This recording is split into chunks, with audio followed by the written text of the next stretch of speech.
ม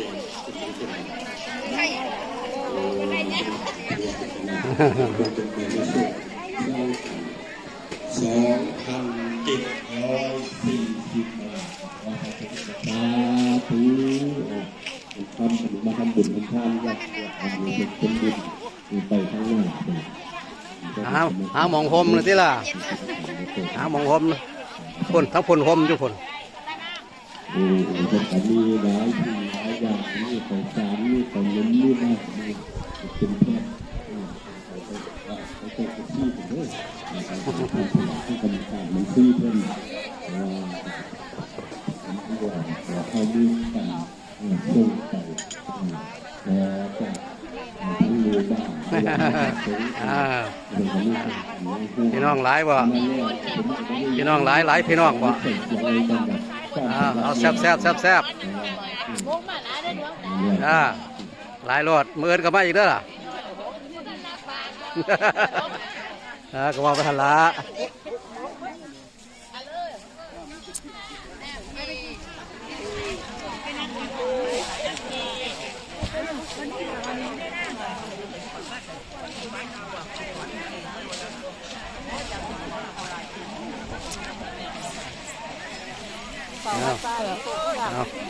อร่อย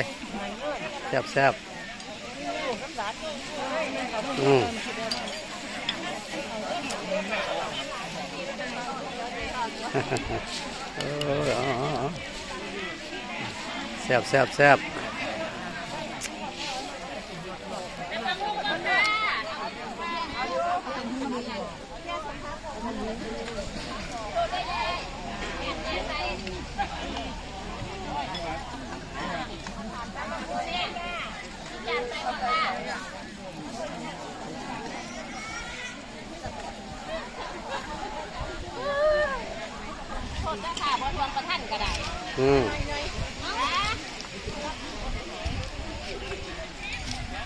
ว่าท่านก็เฮ็ดไว้ตัวมันจะสิท่าน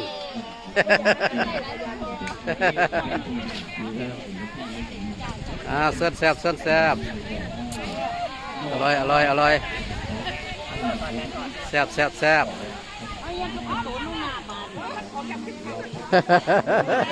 โอ้สดเลยสดรส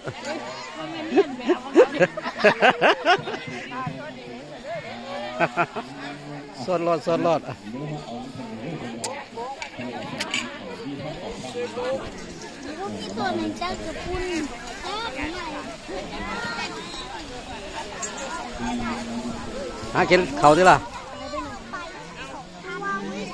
เอ้ากำลังสิถามหาอยู่ว้ายกำลังสิถามหาพอมาบอกโอ้ยตายอันผ้าจานอ้อยไปยังไงเด้อ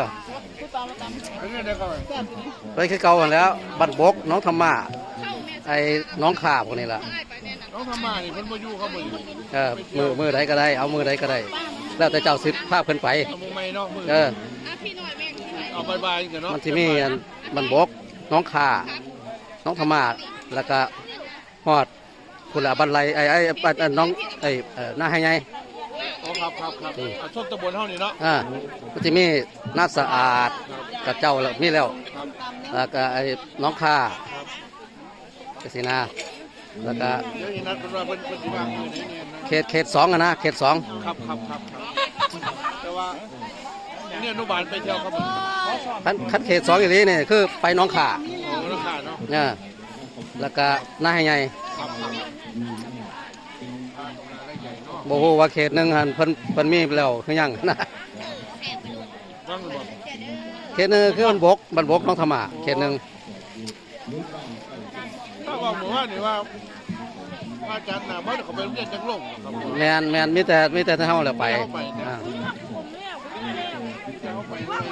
มีแต่ไร่สีสุกมีแต่ไร่สีสุกเคลื่อนไหวคนโมขอบคุณครับเลขาอำเภอเอาเอกสารมาวางหันเขต2ก็คือนี่แหละนักสะอาด1นักสะอาด2แล้วก็บ้านน้องข่าแล้วก็บ้านนาให้ใหญ่ นี่มันเป็นเขตสอง ครับครับ เขตหนึ่งก็คือมันบกน้องธรรมาแล้วก็ปลาเดือน้อย แล้วก็ขึ้นคาอันนี้เขตหนึ่ง ครับครับ กระบูว่าไปให้ย่างตัวนั้น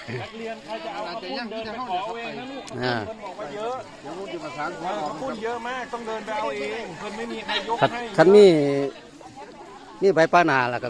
มันไม่ยากหรอก ครับครับ กรอบไปเลยเหรอ ครับ เอกสารไปส่งเอกสารให้ก็ได้ครับคันพาเพิ่นบ่ทำงานก็ได้ เอายัง เอาพอมา มันแสบแต่ว่า พี่น้องหลายได้มื้อนี้พระมหาเทศกับต่อทาอยู่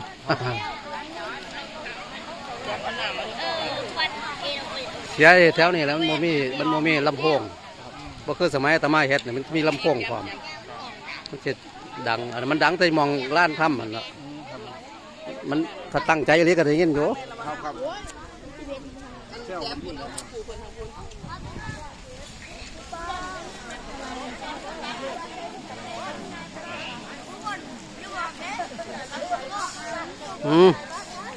แซ่บโอ้ เอารถธรรมดาเอาแซ่บสูด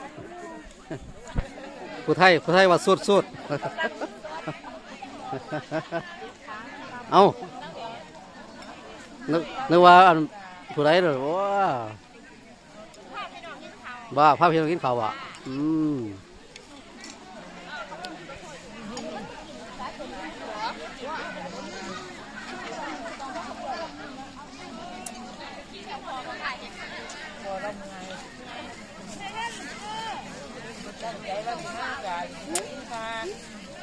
ทายกหากินเขาเลยทายกเลย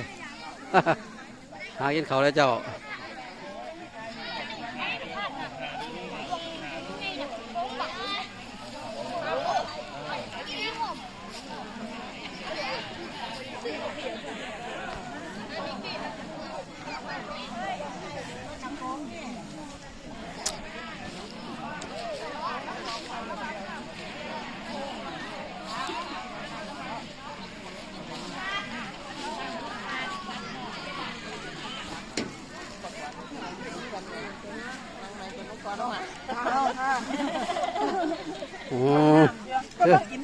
คือซุ่มกินเถอะซุ่มกินขนาดได้ยังไงเหลือมันจังหมเอามองนี้เมินก็เอามองนี้ ว่าเอาแซ่บเอาสูดผู้ไทยว่าสูดนั่นผู้ซอยสูดแล้วถ่ายมันได้8 นาที